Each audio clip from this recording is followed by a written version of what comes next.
Call Halal Yahweh Bashim Yahushai, Bashim Kakodash. Double honors to the elders and apostles of Great Millstone of Well. I am not a member, however, I've entered into their labors. Peace and mercy to the sincere brothers and sisters doing this, wherever you are, whatever your lot may be. I don't know how old this is. It's got to be, because I think T.I. has a lot more hair on his head now. But this is really kind of just a basic one. Not really a basic, can't say milk, but one of the first prophecies you kind of get introduced to earlier in your walk. And this is something I just want to re-hit or re-stump on. I toiled back and forth with it if I actually wanted to do this and prayed on it, and I went ahead and just hit record. The Spirit didn't say otherwise. But I'll let this play, and nowhere in the scriptures does it say, it would be Esau versus Ham, okay? The antagonist is Esau, and the protagonist is Jacob, okay? They will go back and forth, and those are the only two nations that would have dominion over the earth, over the known world and at that time, and over here and now and in the future, right? Being Jacob. Jacob is the beginning of it that followeth, which we'll get that. But I want to have Revelation 20 queued up. Let's see. Actually, no. Let's let it play, because it's not very long. That's who instituted the... And pay attention to the names as well. And I'm going to give you a couple of things to look up. I will also attach a Revelation 20 breakdown, a couple of them. You pick your choice on which one you want to look at, or look at all of them. They will be in the description box along with other playlists. Systemic. That's right, the legalization, because you have to remember, they had just come from under 700 years rulership of the Moors. And in 1492, we are taught that 1492 is relevant to Columbus discovering America. But 1492 is relevant to the last African ruler ruling any territory in Europe. Meaning Granada fell, Madrid had fell, and so Seville had fell, and so the last African king handed over to a Christian ruler, King Ferdinand and Queen Isabella, and that was in 1492. And immediately they handed power over to the Pope, and that made Christians rule Europe again, and they expelled all the Moors. And with that, they started the expeditions down into West Africa, and that culminated in the Pope actually criminalizing being African. If you were found to be an African and you were not Christian, you could be murdered. The head of the Christian. Right, criminalizing being a practicing Israelite, okay, meaning honoring the Sabbath. And most of the Moors converted to Islam, but their blood, the blood that runs through their veins, is Israelite. They are Israelites. They are our ancestors. Those are your brothers, and you can look and tell that there are Jake even in Africa right now, even in the continent of Africa right now, mainly West Africa and those places where the slave trade happened. In Seville, Spain, they mentioned Seville, Spain, where that was the first, a lot of the Northern Kingdom was taken to Seville, Spain. All right, and the first thing you hear with 1492, all right, we'll go to Revelation 20, actually. Yeah. Let's go to Revelation 20. Because like I said before, it is Jacob and Esau back and forth, all right? Now, in the Zondervan's Bible Dictionary tells you that Ham is progenitor of the dark races except the Negro, not the Negro, all right? Everybody on the planet at one point was dark-skinned, okay? That distortion, okay, that lack of melanin, that marker didn't come about until Eve, all right? After Cain, and then Esau was born with that mark. And the mark being pale, flesh shows through their blood shows forth through their skin. Shashua, that is his name. What did I say, Revelation 20? All right, and I saw an angel come down from heaven having a key of the bottomless pit and a great chain in his hand. Now, how you read this is 1 through 3, and then you skip to 7. That is chronological, okay? So we'll do that. And he laid hold on the dragon, that old serpent, which is the devil and Satan, and bound him 1,000 years. All right. So that is the nation after the fall of the Roman Empire, the pagan Roman Empire. All right. It was shut up into, they went up into the mountains. They were not allowed to go forth and deceive the nations as they've been doing. Their job as the hammer of the earth was put on pause. All right. And cast him into the bottomless pit and shut him up and set a seal on him that he shouldn't deceive the nations no more till the 1,000 years should be fulfilled. And after that, he must be loosed a little season. Now, if you want to give the exact date, right? Okay, so you got the 1492 or whatever. You can use that, but understand that history is not so exact. All right, there's a lot of nuance in history. So these certain things that happen to put certain plays in motion, and over time these things happen. But Job 9:24 tells you the earth was given into the hand of the wicked. Okay, and he covered up the faces of the judges, and that is what he did. He painted over the image. He threw off all types of medical science. All right, there was not only a regular, or the most widely known Renaissance with art, but there was also a medical Renaissance. All right, and that is when you fast forward to 1800s, and a doctor had to tell these devils, maybe people would live a little bit longer, or people would live through these surgeries if you washed your hands. Wash your hands before surgery. All right, if you just take a deep dive into quote unquote medical discoveries throughout here in Babylon in the 1718, even in the 1900s, and a lot of it had to do with the experiments on our people. Okay, you can read a book called Medical Apartheid. So I'm going to be plugging books in here. These are things you need to get.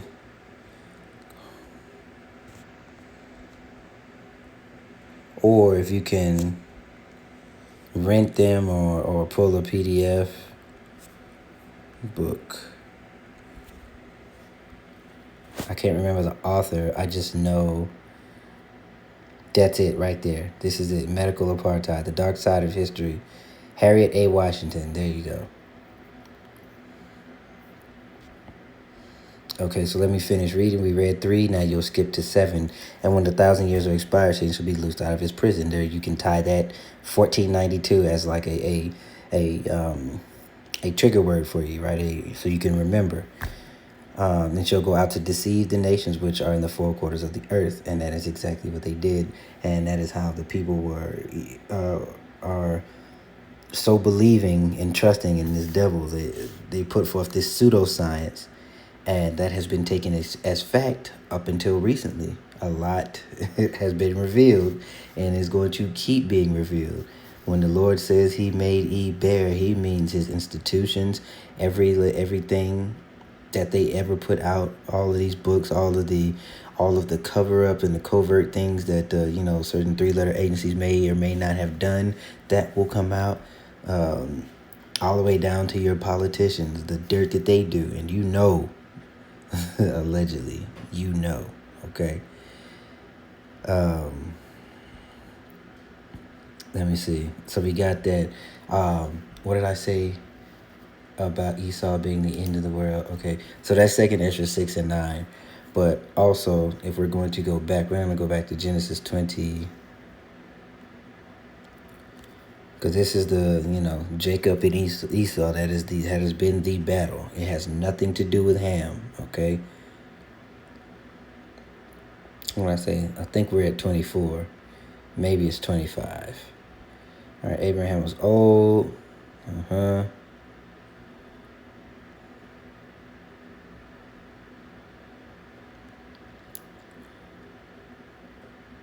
Laban. Okay, so how about 25?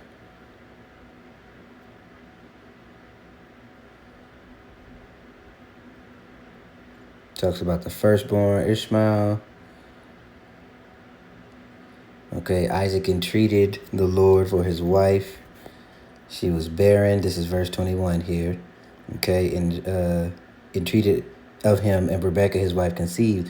Children struck her together within her, and she said, if it be so, why am I thus? And she went to inquire of Yahweh. And Yahweh said unto her, 2 nations are in thy womb, 2 manner of people shall be separated from thy bowels, and the one shall be stronger than the other, or the one people shall be stronger than the other people, and the elder shall serve the younger. Okay, so this has been from the time they were in their mother Rebecca's womb. Okay, they would be twins, but the Lord would separate them into 2 different nations. Okay, complete and polar opposites of each other. And when you fast forward, it says Jacob was a plain man dwelling in tents. All right. Let's see if I can find that really quick. Let's see. We'll do it this way. Give me a second.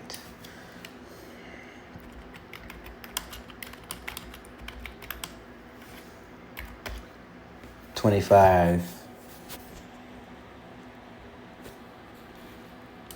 Right. Oh, okay, 25. I went too far. 27. All right, the boys grew, and the boys grew. This is Genesis 25, verse 27. And E was a cunning hunter, a man of the field, and Jacob was a plain man dwelling in tents. And when you go to that word plain, it will tell you, complete one another. Jake usually, I'm at the crib chilling, right? Okay, that's what it meant by plain. All right. And Isaac loved Eve because he did eat of his venison, but Rebekah loved Jacob. Okay, Jacob sought pottage. Eve came from the field, and he was faint. And Eve said to Jacob, feed me, I pray thee, with that same red pottage, for I'm faint. Therefore was his name called Edom, all right, which would be in turn the name of their nation. And Jacob said, sell me this day thy birthright. All right, Esau said, behold, I am at the point to die, and what profit shall this birthright be due unto me? But if you fast forward, all right, and this is what it was ordained to be, okay? So if you fast forward, and especially looking in the blue letter, it'll tell you, all right, the stolen blessing, but come on. All right, this is just another sneaky, underhanded tactic by E, and you see that even to this day, they are known by the Spirit. You try the Spirit by the Spirit, and the fruit is known, and you see it to this day. If you look at Jake and you look at E, you can tell and you scrub that with the scriptures, you can see it. It makes sense, especially when you read throughout the history of how our people are a hard-headed, a stiff-necked people. They act the same way to this day. And if you're given the Spirit to see, you can hold that to be true. All right, so we did let that play, and we covered that it is not indeed African, because for one, Africa is a continent. Okay, but I understand what he's trying to say. All right, that is that cover up they use. Now that they're forced to admit that Jacob ruled, they will not call them Israelites, or they will not call them biblical Hebrews. They would just say that they were Africans, always and forever denying the true origins of the people that they try to keep down. All right, but the Lord says otherwise, that the truth is going to be revealed, and that we will be known by a proverb and a byword. And there's a concerted effort as well. Psalms 83 will tell you that, okay? For lo, thine enemies make a tumult, and they that hate thee have lifted up the head. They have taken crafty counsel against thy people, and consulted against thy hidden ones. They have said, come, let us cut them off from being a nation, that the name of Israel, or Yasharallah, may be no more in remembrance. And that is a part of that. They continuously, at first they denied that there were ever any dark-skinned brown-skinned people ruling or in positions of rulership or ownership over others that may look like them or their their ancestors. All right, but let me see. Oh yeah. So yeah, they completely denied it, and this time, or now, not this time. Now they cannot deny it, so they will just rather lie to you about who you were. Okay, yeah, they were black, but African. They were Africans. Okay, you having certain of our people hold on still to that false narrative. But anyway, let's keep going. They have said, come, let us cut them off Oh, I read that part. So verse 5, for they have consulted together with one consent, and they are confederate against thee. The tabernacles of, so off the dribble, the main antagonist, okay, you see it. And the Ishmaelites of Moab and and the Hagarenes, Gebal, Ammon, and Amalek. And Amalek is a grandson of E. All right, strictly keeping in that line. And you see, even though the Hamite nations were the enemy, the main bad actor, okay, the antagonist and the protagonist of the story, right? Antagonist being E, protagonist being Jacob. And I'm going to keep saying that to drive that in, because that is what prophecy dictate. That is how it fits, okay? What else did I say I was going to get? I think we got most of it, what we needed to cover. And the point has been made. Oh, the books. So you need, if you don't already have these are staples, all right? From Babylon by Rudolph R. Windsor, okay? And some of these are free. Thrift Books, if you have not read that, that will tell you about how the actual Hebrews or the Israelites, when they fled into Africa after the fall, after 70 AD, most of the, not the fall of Rome, but, the fall of Judea and us as a vassal, or not a vassal state, pretty much a tributary, okay, up under the Rome. And in 70 AD, when they destroyed Jerusalem, all right, our people ran, Southern Kingdom, our people ran into Africa and the continent, right? And even before that, with the birth of Yahushua, they went into hiding in the continent of Africa, because they can hide among those who had the same skin tone. Not the same nation, not the same blood, just dark like the rest of them. All right. You have Jacobite Ireland. This one's a little pricey, but if you can find it on Abe's books, I should have typed in book, because these are on my bookshelf in another room. Here you go. It has a bunch of different colors. The one I have is green. It's a green hardtop. Get the out of here. Is this the right author? Yes, okay. By J.G. Sims. So look, you can find it pretty cheap. I ended up overpaying quite a bit, all right? And then you have the Negro Question.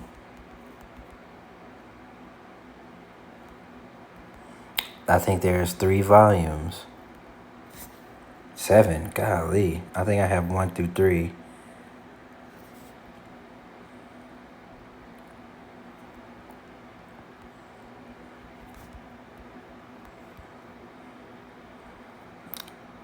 Lee Cummings is the author, okay? You got 4, that's what 4 looks like. Oh, I have 4, so I have 1, 2, 4. Okay? Negro Question Part 3. 2 here. 6. So there you go. You have that. What did I say? Jacobite Ireland, the Negro Question.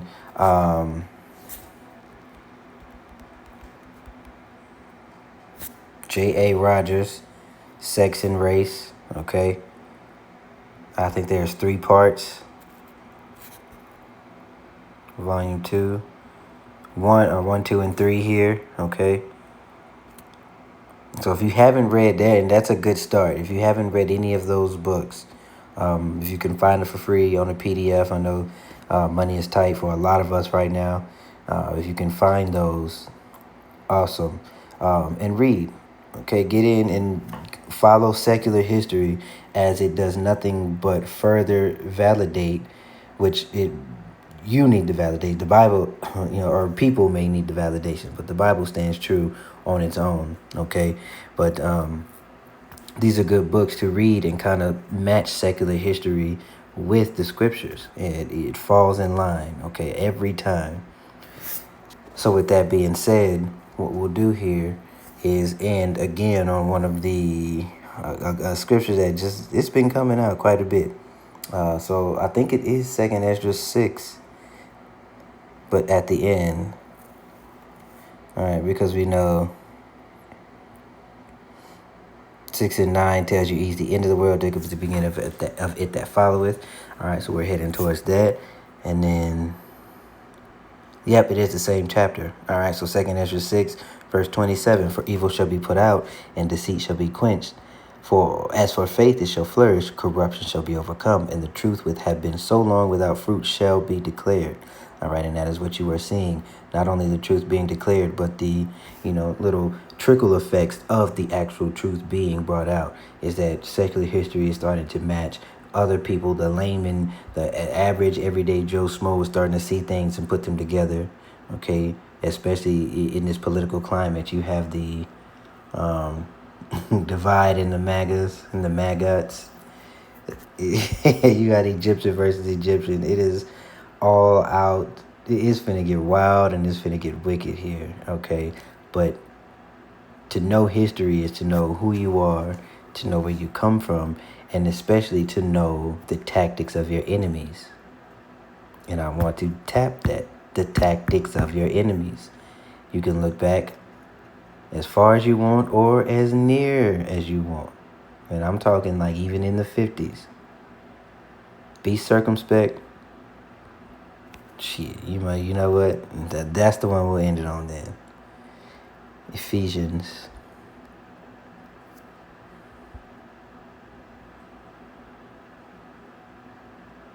Oh, it's 5. I'm sorry. All right, so this is Ephesians 5 and 15. See then that ye walk circumspectly, not as fools, but as wise, redeeming the time, because the days are evil. All right. Wherefore be ye not unwise, but understanding what the will of the Lord is. Okay, so it's twofold. You read these scriptures and understand the will of the Lord. You read these things and then, it gives you encouragement. It gives you what you need in order to operate in whatever situation, because it will be listed in here. The ways you should conduct yourself behind enemy lines, as we are.